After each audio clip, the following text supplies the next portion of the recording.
Okay, so tricky stuff today, though I must admit you did very well with it first time around. I was very impressed. We're going to practice, we're going to revise how you factorize a quadratic expression. And if you remember, what a quadratic expression is something like where you've got x squared plus 5x plus 6. So you've got some x squareds, you've got some x's, and you've got some normal numbers. And if you remember, what we end up with here, when we factorized it, when we put the brackets in, we end up with a pair of brackets. So we're just going to practice that skill. Okay. Now a little bit of admin. I'm in school tomorrow morning with my third form tutor group, so we won't be having a live lesson. I'll remind you about that on Show My Homework. So what I'm going to do, I'm going to set you a Dr. Frost maths challenge task, some questions, which will combine all the factorising we've done. So we will be the factorising we did last lesson, where we're just putting in that single bracket. So you'll need to just double check you've done Hegarty 169.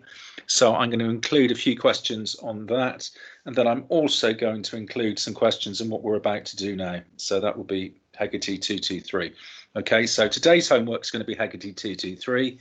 Our homework last lesson was Hegarty 169. So make sure those are both done. And then tomorrow's work will be consolidating all that understanding with the Dr. Frost maths work. Now, last time I looked, and admittedly this was 2 or 3 days ago, Henry, Lucas, Seb, Milo, Sam and Evie had still to log on to Dr. Frost maths. So please can you try and do so. It's just you'll go onto the Dr. Frost maths website, student login, school email address, and then the password.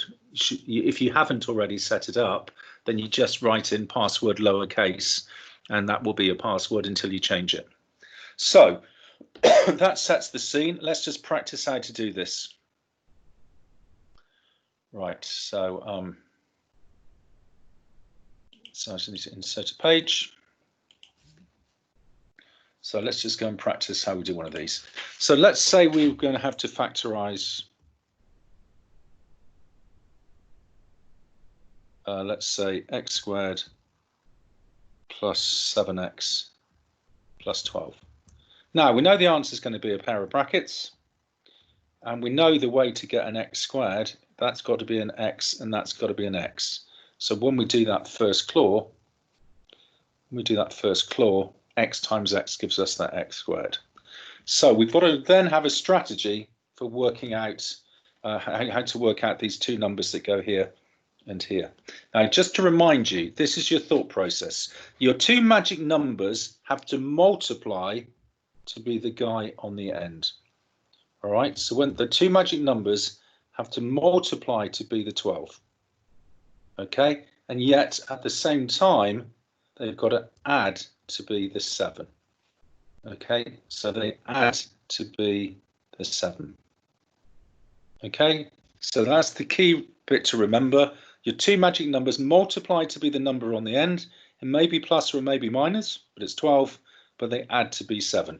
Now we'll do the multiplying one first, because there's far fewer ways to get two numbers that multiply to be 12. Okay, so how can we get 12 when we multiply two numbers together? Well, we could have 1 and 12, we can have 2 and 6, we could have 3 and 4. 1 times 12 is 12, 2 6 is 12, 3 4 is 12. And we want the 3 and the 4, because 3 times 4 is 12, but 3 add 4 is 7. So those are our two magic numbers. So our final answer will be x plus 3 and x plus 4. These are both plus numbers. Okay, doesn't matter which way round. It'd be just as good an answer to have written x plus 4, x plus 3. That would also be correct. Okay, so that's the process. So your two magic numbers multiply to be the term on the end, but they add to be the coefficient of x, the number in front of the x. So let's just go and practice a few more. So here our two magic numbers multiply to be the 30, but add to be the 11. So how can we multiply to get 30? We could have 1 times 30, or 2 times 15, or 3 times 10, or 6 times 5. Now, which of those pairings add up to be 11? It's the bottom one. So our two magic numbers are 6 and 5. When you multiply 6 and 5 together, you get 30, but when you add them, you get 11. So your final answer will be x plus 6, x plus 5. Next question. So multiplying to be 24, but adding to be 11. Okay, so could be 1 times 24, nope. 2 times 12, nope. 3 times 8, yes, because 3 add 8 is 11. So our magic numbers are 3 and 8. So final answer, x plus 3, x plus 8. Or x plus 8 and x plus 3. Right, bit more complicated. We've got that minus on the end, so be careful. Our two magic numbers multiply to be minus 36, but add to be plus 5. So start off by not worrying about the minus bit really. Just try and find two numbers that multiplied by 36 and they've got a difference of 5. So they don't add up to 5, they've got a difference of 5. So 1 times 36, no, that's no good. 2 times 18, no. 12 times 3, no.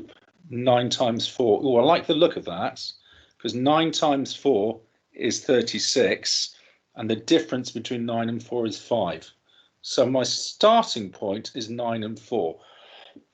Now, when you multiply and end up with a negative number, that's when you've got a happy times a sad. That's when you've got a plus times a minus. So one of these must have a minus sign in front of it. Just one of them, because a negative times a positive gives us a negative. So what are my two options? I can either go and put the minus here. Well, minus 4 added to 4, sorry, excuse me, minus 9 add 4 is minus 5. So that's no good to me. Whoops. That's no good to me. So we don't not going to put the minus there. How about putting the minus here? Well, that's good, because 9 times minus 4 is minus 36, and 9 take away 4 is indeed plus 5. So my final answer here, my pair of brackets, still got an x to start with. It's going to be plus 9 and minus 4. Okay, final one. So here, double negative here, double negative. Multiplied is minus 33.